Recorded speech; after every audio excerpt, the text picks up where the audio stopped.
Hello and welcome. It's Mitzi Wyman here, and this is a video of an interview I did with Robin Shohet from the Centre for Supervision and Team Development. As some of you know, I'm running a workshop on the 18th of January, a free webinar where people are invited to attend to discuss what needs to happen for the NHS to succeed. Robin, unfortunately, isn't able to make that session, but I really wanted to capture his thinking, as his thinking is exactly the sort of thing I'm looking for.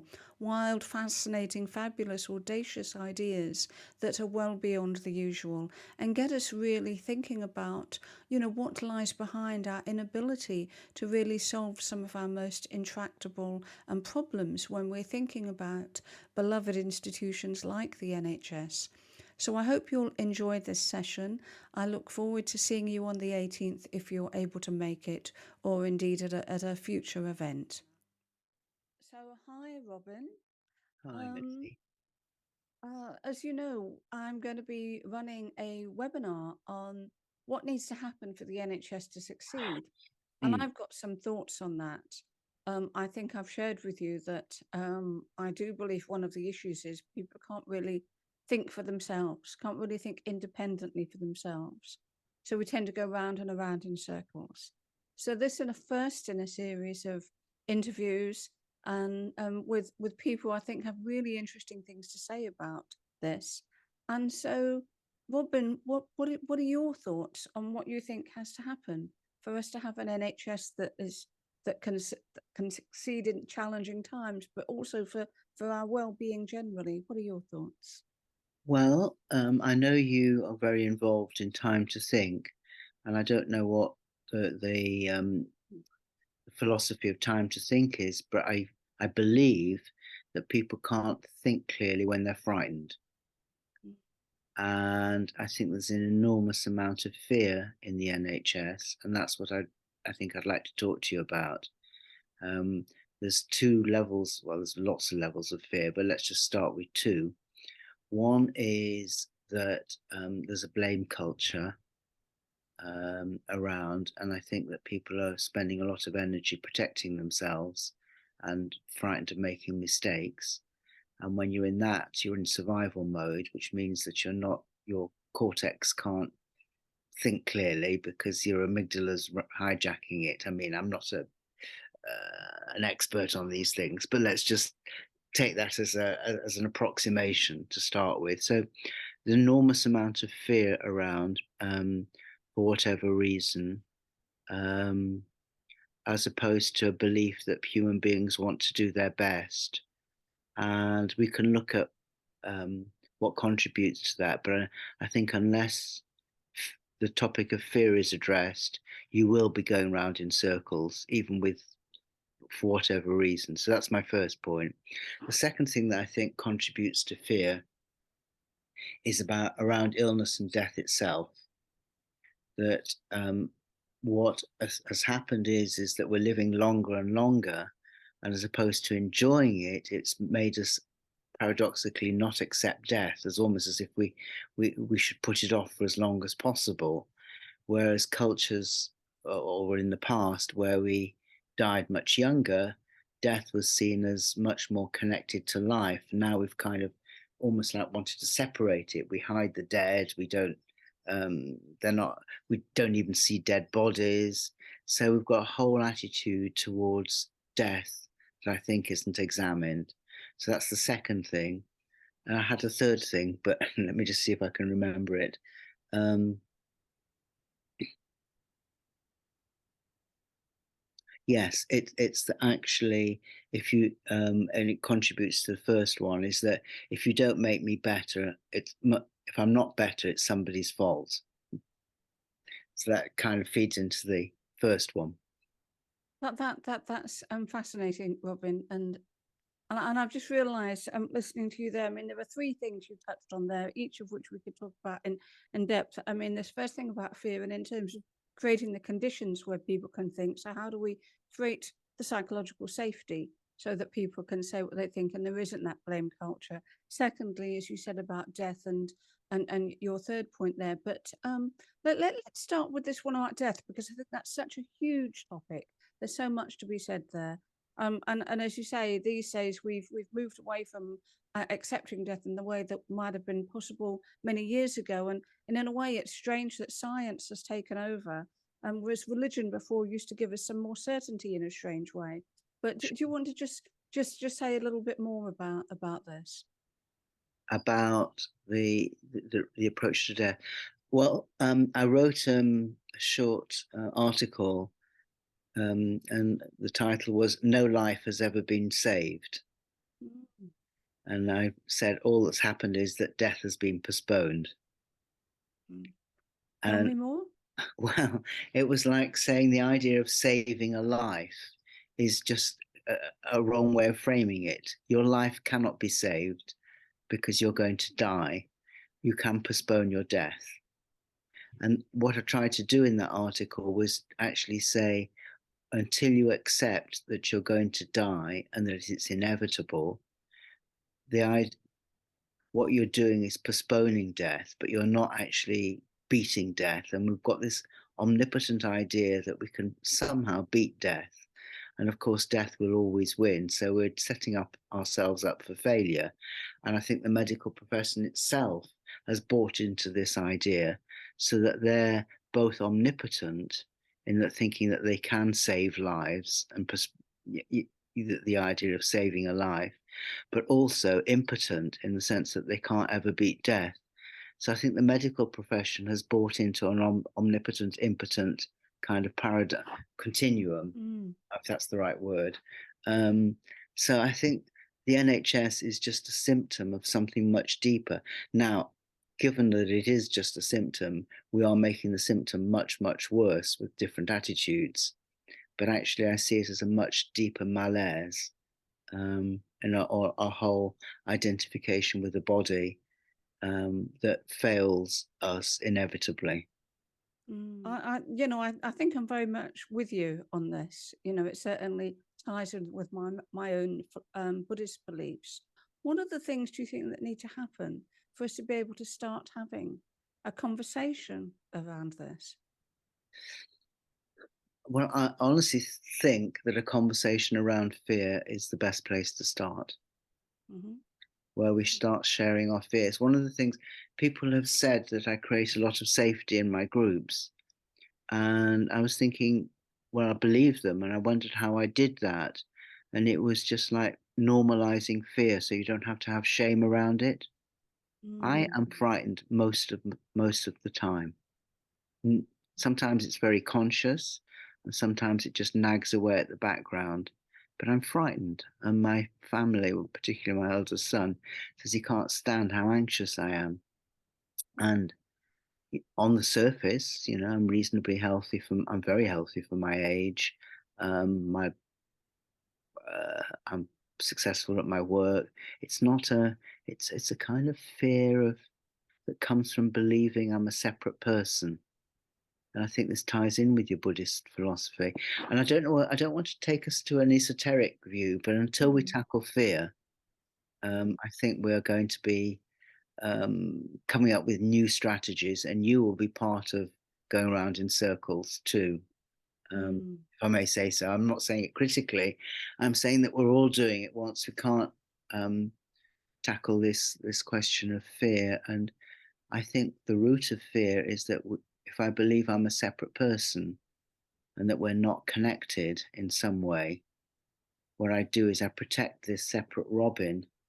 I try strategies for keeping him kind of secure, and I don't fully immerse myself in life as it is. Um, Hmm. there's something about connectedness, interconnectedness, that I think Western society is pushing us into individualism, and I think that is bound to fail.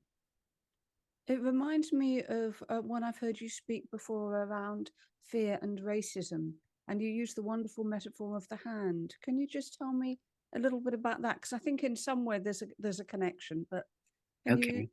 Yeah. Well, the thing about the hand, as I said, it's like we've identified with each separate finger believes it's it's the best finger, and that it's going to be threatened by other fingers, and it has to prove itself, and as opposed to saying it's all just part of the hand, but each Mm. finger believes it's autonomous, and that's a crazy idea because it's not recognizing it's something um, connected to something much bigger, and that everything is connected to hand, and we've become identified with separate fingers. Does that make Mm. sense? Yes, no, and I remember the first time I heard that, I thought that was very powerful because also in those moments when we do fall into our biases and all those things that separate us from others and that othering, if one can just look at one's hand and be reminded straight away, so it almost anchors us. Yes, And that's so I, right. I thought that that was really powerful. In fact, just saying it now, I think I must come up with an image for a workshop where we're using the hand as the image around dealing with how we deal with racism and such like. So you've planted an idea for me there, Robin. You planted it yourself, but okay.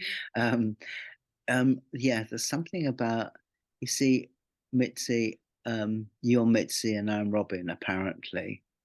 But when we let go of ourselves, we are deeply connected on the level of just wanting the best for the NHS, Mm. which deeply connects us. Even though you're sitting on the end of a screen and I'm on another screen and whatever, if we allow ourselves to feel it just for a moment, you and I are very different, and yet we connect on the level of loving something bigger than us, which is the NHS. Now that's very powerful because, of course, as you know, this conversation started up from this idea that I wanted to start a conversation around how do we engage, how do we listen to each other. And I'm reminded that one of my mentors, Nancy Klein, who developed the thinking environment, of a workshop I was in where we had a couple of people talking about for and against Brexit. So two people of different views, and before she invited them to say their piece, because we were an audience listening to them, before she invited them to speak and go into talking about their position, she asked them the question, just for a moment, tell me why this matters to you. And Mm, when each of them talked about why it mattered, you mm, suddenly heard the different ways in which they were connected, because you heard about the fears, the anxieties, the concerns yes, for things that we would all want. And even though most of the audience who were not for Brexit felt that they weren't persuaded by the pro-Brexit person speaking, they felt better disposed towards him after he'd spoken because they understood where he was coming from and why it mattered. And I think this is, this is the sort of thing you're talking about here, really. And I think that was one example of how we can create a space to listen to each other so that before we go into spouting a position, we explain why it matters. What do you think, Robin? I love it. Because what we're here to do now is we're talking about how the NHS matters to us. Otherwise, we wouldn't be doing this. Mm.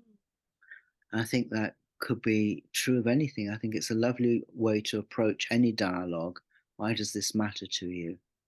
And if people can really share that, what we're arguing about is the means, not the end, which is, so I might think the NHS should do this thing, and you might think it should do that.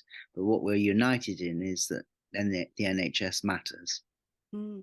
And I think hearing that, first of all, means that we're more willing to listen to somebody where we have an assumption about them, their point of view, where they're coming from, their politics, their background, and all the other things that would separate us. So I think we start to focus on something important. And so this conversation has been helpful because I think in my session, where I'm going to be running this for a group, I think I'll start by asking people to share why it matters, and that creates the framework and a space for us to think differently about the question of what then needs to happen. Lovely. um yeah, what more do you think, Robin, about how we create spaces which are free from fear?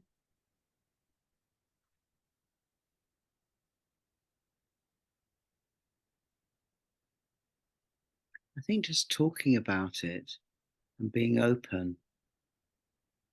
And I don't believe there's very many human beings who don't have fear of some kind.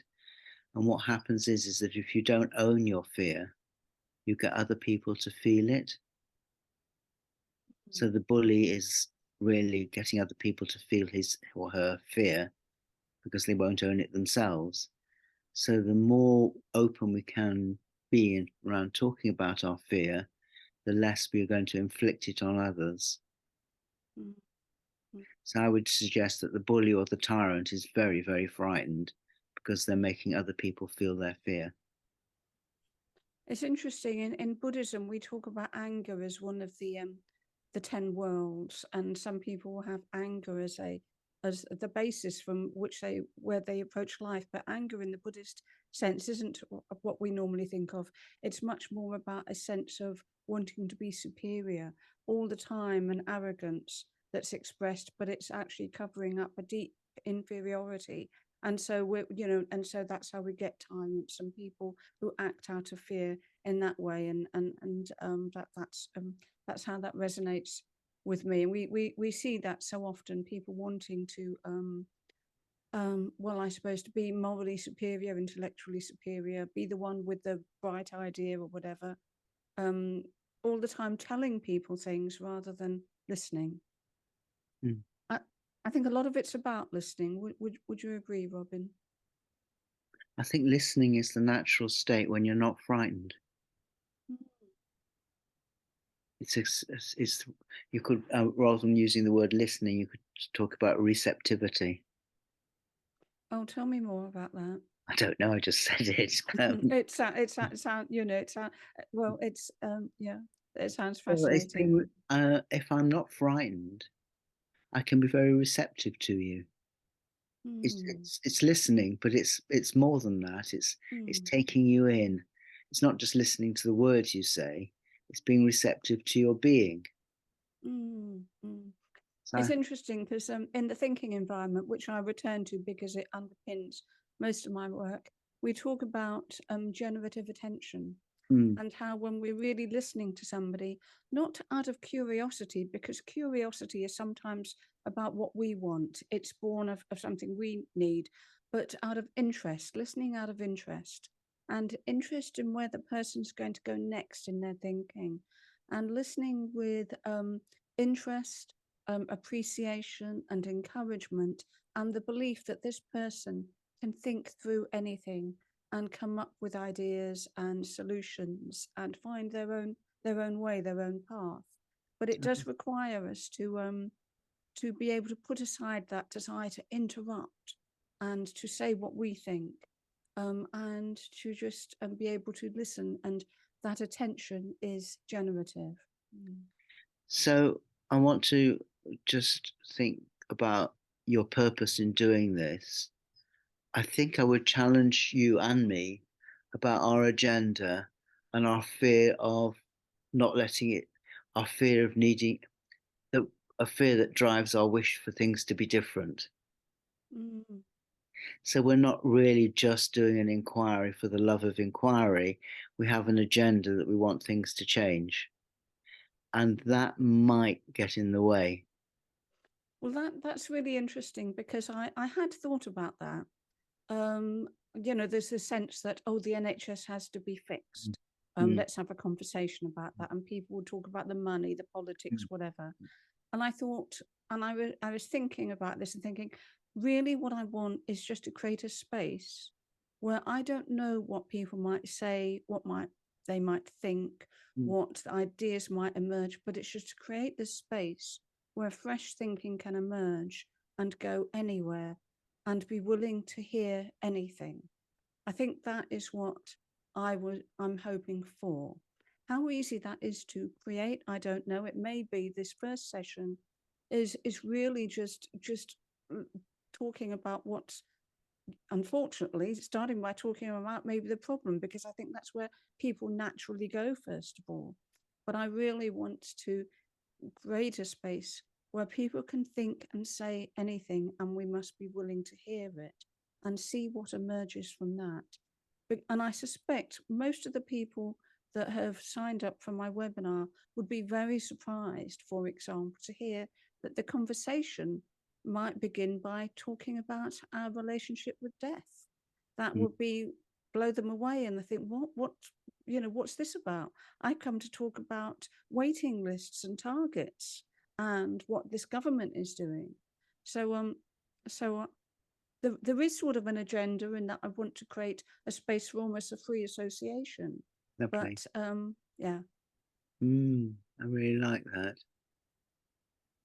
But I like the fact that you really don't have an agenda, that we're um, not trying to change anything, that we're just here to for the love of the NHS and for the love of inquiry. Mm, mm. Well, just the conversation that we've had, and we only spoke about this for the first time yesterday.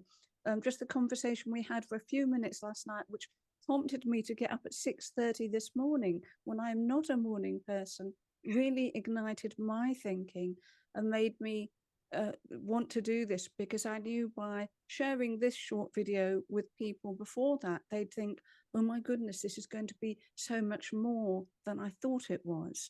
And I think it will attract people who might normally think, oh God, I can't go and talk about this. I don't want to hear what's the problem. I don't want to talk about, because the fear of going round and round in circles. What are we going to do?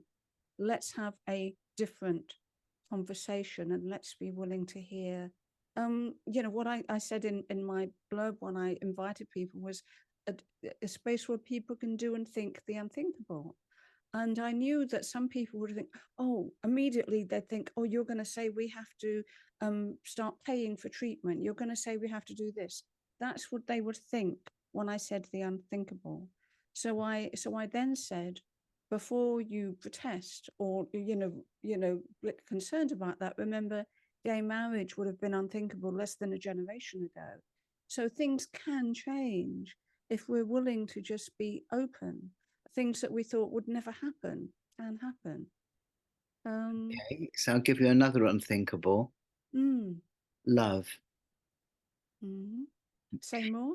Well, many years ago, about 30 now, I did a day for clinical psychologists, and they said it was a fantastic day, but of course we couldn't do any of what you're suggesting. And I said, why not? They said it's far too risky. And I saw how much fear was. So it's been a theme, it's not new, this Mm, idea of talking about fear. And I was reading a Monty Roberts book on the way home, who works with horses, and mm, about join up with horses. And I thought human beings naturally want to join, and it's only fear that stops us. And I had this, I thought, brilliant idea. I don't think it was my idea, I think it almost came to me, about a book called Love in the NHS, mm. collecting stories of caring, compassion, courage, and so on. And I did, and I collected lots and lots of stories. So in a way, I'm saying the two unthinkables are love and fear. Yeah, yeah. um, It's interesting. In my programs, I talk about what are the things that inhibit our thinking, and people can come up with all sorts of ideas about, whether it's criticism, and being bullied, mm, 101 different things. And then I say, what are thinking enhancers? What are things that help us mm, think better? And it's surprisingly, people find it more difficult to think about those, and they come down to being cherished, people taking delight in us, and minds being free of fear and such like. And when I say to people, oh, this list, you should laminate it and put it up on a wall in the office so you can be reminded, they say, oh no, we couldn't do that, would be too much, or it would be, or they say, well, it's a nice list but it'll never happen. Or the negative things, that they think that those are always present, but these positive things. And I say to them, well, if you had a child that was just going into the workplace for the first time, wouldn't you want them to be in an environment where people cherished and took delight in them and were interested in them and encouraged them? And they say, yes, of course I would, but they can't imagine it, which I think is really interesting. mm, mm. It's almost like we've become addicted to the negative. Mm. Because I think opening our hearts does require a certain amount of courage, Mm, because sometimes, yes. yeah. And courage is at the heart of encouragement. Mm, But I think also um, I suppose the addiction to fear and negativity we see as a form of self-protection, because sure, there's always that bigger fear, that sure. that That's threat because, to our existence. yes. So it's like I'll hurt myself so that you can't hurt me more. I'll get my self hurting first to protect myself from you hurting me. I don't know. Mm. There's something about the way we're thinking is completely mad.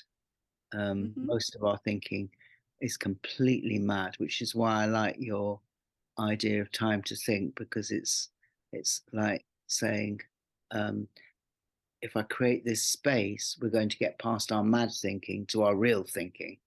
Mm. Mm. Yes, because I think once we can air all the stuff that's sitting on the surface, we Mm, can then start to go deeper. yes. So again, without wanting to pathologize it, we want to create that psychological safety where people can do that. And I remember when we spoke yesterday, Robin, you said that one of the things you started to use is rounds in the way that Nancy Klein's thinking environment approach uses them in your groups. And you said you found that has been helpful. Yeah, I started a group looking at what's called non-duality. This whole idea of not being a separate I. So I am Robin is I am a father. I am this. Taking away all the identities and seeing what's left underneath. And I didn't know quite what to do. And you're having done 4 sessions with you, I said, well, let's just talk about what this topic means to us all. And we did. And we didn't try and go into philosophy or anything. We just talk about what it meant to us, which is what you said earlier. And it was just a lovely conversation where we just listened, and one person would spark off another, and we weren't trying to get anywhere. And so I love what you're doing. I think it's got a lot of applicability.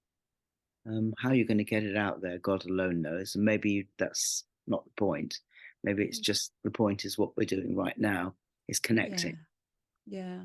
I And I think I want to think stop. sorry?